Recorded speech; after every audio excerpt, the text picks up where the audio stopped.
What's up, makeup minions? I'm Witte from WitteArtistry, and welcome back to my YouTube channel.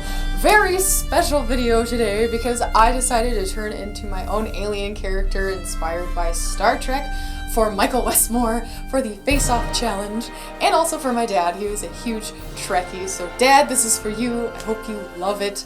I love it, so let's get into the tutorial. Big shout out to my featured patrons, Bradley Shear, Dantastic, and James Halderson. Thank you so much for being a patron supporter. You guys rock. If you want to support me on Patreon, it's patreon.com/WitteArtistry. All right, getting into the tutorial. This makeup was very special and required a ridiculous amount of planning, both in the drawing, the concept, and the preparation for the prosthetics and the bald cap. Like I said in the beginning, I was doing this for a competition. Unfortunately, I didn't win or place, but that's okay because I freaking rocked it and I am so proud of this makeup. We're going to be using a variety of products to attach the bald cap. The bald cap is a liquid latex bald cap, which means it can't be blended with acetone or anything like some fancy bald caps can. Instead, you got to apply it and then blend it out with adding liquid latex. So the first thing is to smooth down your hair and train it backwards. So I'm doing that first with water and a hairbrush, then followed up by Gorilla Snot, which is like the best hair gel in my opinion. My roommate used to use it all the time in college and I was like, oh my gosh, that stuff's so amazing, and I use it in almost all of my makeups now. So in bald caps and films, unless if the person has a shaved head or very short hair, the hair and the ponytail has to trail down behind their neck. So that's what I did. Then you have to prep your skin for adhering the bald cap. I will be using alcohol to clean my skin and remove all oils. And I'll be using Prozade, which is a medical grade adhesive. You can also use spirit gum, but my skin hates it. It burns me. I think I'm allergic to it, so I stick with the less harsh Prozade. So I got the bald cap on, and I'm being a dork here, but it's really difficult to get the bald cap on correctly and fitted correctly. It'll start off being like this giant glove on your head that's way, way, way too big. So you gotta slip it on, use a marker to mark out where you want it to be. You want it to stick down on your forehead just past your hairline and go around your ears just past your hairline and still have enough material that it has a good amount of stick to it. So you like kind of make like an old-fashioned leather football helmet with it actually. You can get help to do the back flaps, but I had been putting it on and taking it off and cutting it myself. When you're cutting the bald cap, because it's very thin, you want to be very careful not to cut yourself, but also not to stretch the bald cap too taut when you're cutting, because you can cause horrible problems and actually make the bald cap rip. Also, when you're cutting out the ear hole, you want to draw a little circle and then cut out a like elongated pickle shape for the ears. Do not just cut a straight line because the bald cap will rip and go all the way to the top of your head and you'll ruin the bald cap and it'll be a very sad occasion. This was my first ever bald cap and I can't believe it went this well. So you roll back the edge of the bald cap and then you apply Prozade. Prozade is an adhesive that you have to wait till it goes clear because it's like dry. And then you stick down the bald cap. So you want to start with your widow's peak area and then work it out on the edge of the forehead and then do your ear flaps. So when you're pulling down the ear flaps to stick it down, you want to make sure it is slightly taut so it gets rid of the wrinkles on the side of your head. Then you hold it down on the edge of your face and apply a lot of pressure, probably about for a minute until it's dry. And then you want to do the same thing for the back flaps. So for the back flaps on the back of the neck, you want to lean your head backwards, apply the glue, wait for it to dry, and then stick it down. And then when you lean your head forwards, it'll pull all the wrinkles out of the bald cap. Okay, so as I was saying before, this is a latex-based bald cap, which means you can't blend the edges with acetone. You have to blend the edge by using an additive method of liquid latex. So take that sponge and I'm applying about 4 layers or 5 layers of liquid latex onto that edge, and I am using a blow dryer on the cool setting in between each and every layer of this liquid latex. Anytime the edge is more thick on the spot, I had some issues near my ears, I had to apply even more layers of liquid latex. Basically, you want there to be a completely seamless line from the bald cap to your skin, which I eventually managed to do. Once it's dry, you're gonna have to powder it because liquid latex is sticky and shiny. I'm just using a translucent powder by Ben Nye. You can use baby powder, it works just fine. And then brush off all the extra with a brush. And now we're actually into the makeup. The bald cap is a really intense process. Mine took, I think, 2.5 hours to apply. It was my first one ever. It's not supposed to take that long, but like I'd never done this before and I was doing it on myself, which made it way more complicated. Okay, so now I'm mapping out the idea with a Ben Nye eyebrow pencil. This I always use to draw out my designs. It comes off easy, it's easy to paint over, and it's just like using a pencil before you sketch out the painting before you paint it. I mixed up some muted pink tones and muted purple tones because I wanted my alien to be a fabulous queen.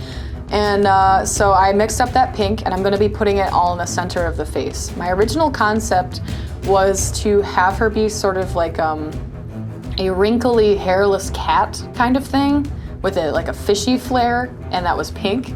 But it ended up being more aquatic and a lot more pretty than I originally intended, which I was really happy with. The direction of the makeup was just going that way, so I did that. I am using water-activated body paint, both in that muted pink tone and that muted purple tone, and I am using a sponge to cover as much area as possible without completely covering up my lines. So I'm putting purple all the way on my bald cap to the back of my head, the edges of my neck, the top of my shoulders, and then my cheek area. The plan is to leave a blank spot around the ears because I'm going to be attaching my first ever prosthetics. So many firsts in this makeup. And to leave my mouth and nose and eyelids open until later so I can still eat, drink, blow my nose, and put my contacts in without polluting my eyeballs. I decided I wanted some pink on the side of my skull too, behind my ears, so I added that. And my original idea was to have 2 additional eyes on my forehead, which I ended up scrapping later because they looked really creepy, and I decided to make them more of like sensory organs. So like these cute little fan things. I don't know, it's like an aquatic mermaid cat queen is what I ended up going with. So filling in all of the remaining spaces with pink, and now I'm going to be using a pinky purple to outline the edge of my fishy face. And I'm using the brush now just to fan out from the edges of the center face out towards the edge of my head, just in like little spots. I decided I was going to make this extra complicated and do stippling. Stippling takes forever as a patterning form, but I think it just worked so beautifully that I just said, screw it, this is gonna take forever, but I'm gonna do it.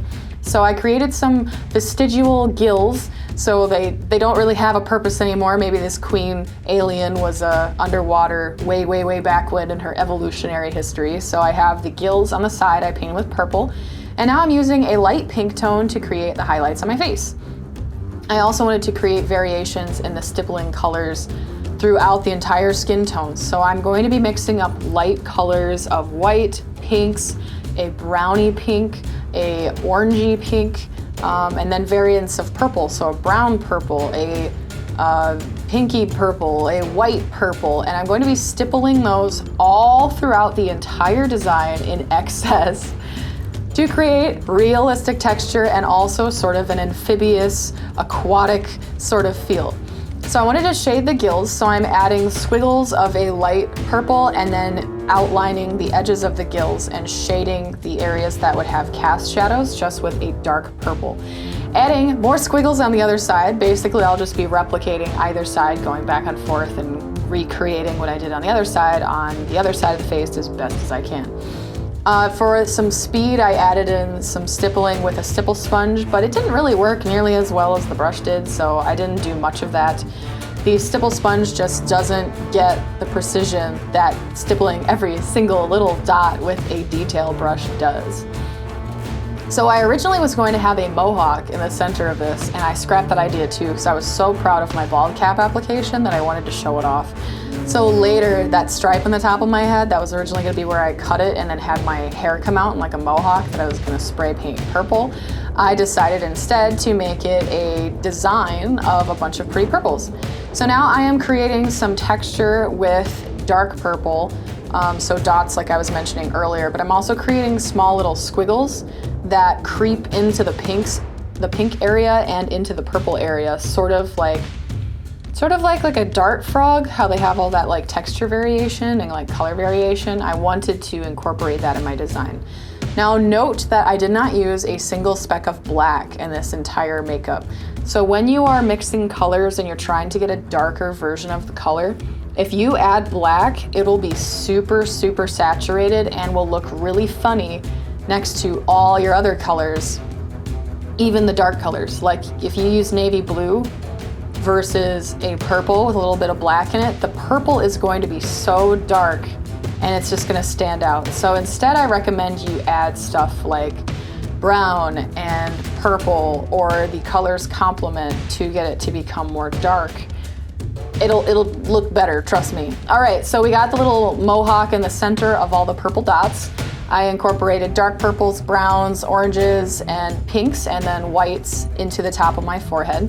And I'm adding more dark dots around the edges of my gills and my little fan eye hole wing things that are on my forehead. By the way, I decided to name this alien Kora, and she is a fabulous queen. And oh God, I just love this makeup so much. So freaking much. All right, so the face has a bunch of texture too, but I want it to be more subtle and have like, you know, just like skin pigments. Like everybody's got pores and everybody has like different looks to their skin. So I wanted to do that subtly with adding a little bit of brown to the pink or a little bit of green to the pink, because pink's color complement is a type of green, which makes it more muted and less intense. So I did that for the whole face. And now I'm adding in some purples into the face as well. So now it's time for the prosthetics, because we're getting there. I am going to be using Witte gremlin ears. Yes, my first prosthetics are gremlins, which I found quite fitting. These are foam latex prosthetics that I had prepped and painted before applying to my head. So for a foam prosthetic, they're super absorbent, so you actually have to seal them if you're going to be using a water activated paint like I was. I sealed them with multiple layers of Prozade, which is the stuff I use to attach my bald cap, and then I just painted over it like I do on my skin with water activated body paint. And it worked pretty freaking well, so I am really excited about that. Then once I attached the ears, which I used spirit gum for on my ears, it was the only thing that would be sticky enough to apply them. When you're using spirit gum, you want to put it down, wait for it to dry, and then you have to tap it with your finger until it is tacky. If you do not tap it, it will not adhere correctly. So I did that. Then I added layers and layers of Prozade around the edges of the ear prosthetic and built that up and fixed the edge. The edges on the ones that I bought were a little sketchy. I'm not sure if they were a miscast or if I cut them wrong or something, but I had to do a little fixing on the ears, and then I blended the edges of the ears with purple dots. So I hid the edges of the prosthetic by just repeating the pattern from the face onto the ears. And I wanted the ears to be like a pinky red tone like the face, but still have, you know, the dots and things and purple veins like the rest of the character does. And I wanted to incorporate my shoulders. I will be wearing a blousey epic costume piece on top of these layers of clothes that I had planned ahead of time, but I didn't want to melt, so I was pre-planning and waiting for that. I also did a nose, and I wanted her nose to be sort of similar to a cat like the original design. So it's a small heart-shaped purple nose, and I'm filling in the rest of the pink tones around it. And then just adding little white highlights, because a typical thing with cats is their fur would get lighter the closer it gets to their nose, so I just decided to imitate that with dots. Her chin was looking a little boring, so I decided I wanted to sort of imitate the pattern on the top of her head with purple and sort of like a tribal-esque design on my chin. So I did that, and now I'm adding little highlights onto the nose. This is done with just a tad bit of white in the purple, and this is after I changed my whole design with the eyes. I just didn't want to do creepy, stagnant, unblinking eyes with this character. I really wanted to go all out and be able to act and be like really pretty and like ethereal and awesome. So I scrapped the ideas of the eyes. I had started painting them and they were awful, so I just deleted that part because I wanted to save time in the tutorial. And now I'm creating these like winged like patterns on the edges of these little forehead organs, and then creating dots and bringing all of the same patterns from the forehead into the little wings, and then also the same texturing and coloration that the face has onto those little patterns as well. I popped in my contacts. These are from Pinky Paradise. It's their cosplay Coronis lenses, I think.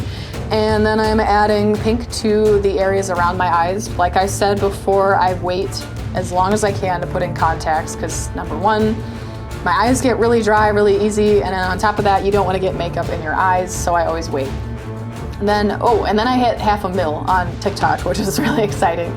And now I am doing my eye makeup. So I wanted to do really subtle beauty makeup by creating a purple small eyeliner and then added mascara just to have big fluffy queenly lashes, and then I added a small amount of purple eyeshadow into the sockets just to make her a little bit more feminine looking. And then I filled in my top lip and then added the little stereotypical separation that cats and dogs have in the center of their mouth. And then I decided to make my lower lip ever so slightly purple. I was originally going to have it be like glam, and then it just looked weird, so I ended up going with slightly purple. Filling in my shoulders, I'm replicating the same colors, same patterns and stuff that's on the rest of my body. But I want it to be mainly purple, and that's it. There you have it. This makeup was absolutely insane. I filmed from 10:30 in the morning till 10:30 in the morning the next day. So it was a solid 24-hour work day. My back hurt so bad after sitting in the chair for this, but oh my gosh, it was so worth it. And I know that my confidence has risen massively after doing this makeup. I'm just so proud of it. I finally got over my thing with bald caps and prosthetics, so prepare yourself. Thank you guys so much for sticking to the end of this video. This makeup was insane. This is definitely the longest one I've ever done. It even beats Nemesis, so take that, Nemesis. But to be honest, I had more fun doing this one because it was my own creation. It's bubbly, it's fun, and I'm Kora, by the way. I think I'm a queen of some sort in the Star Trek universe.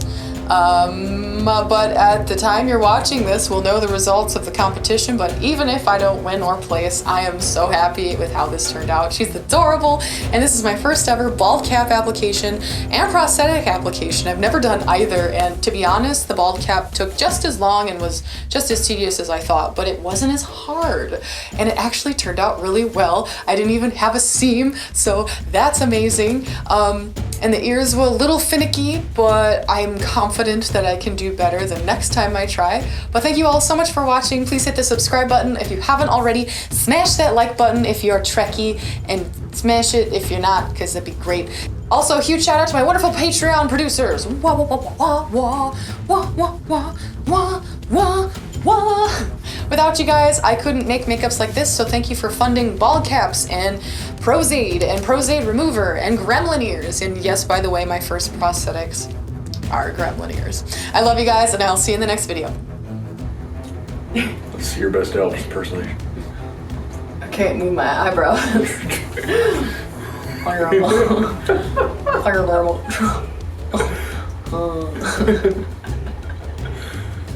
I am a beautiful queen. Oh, look at it. Live long and prosper.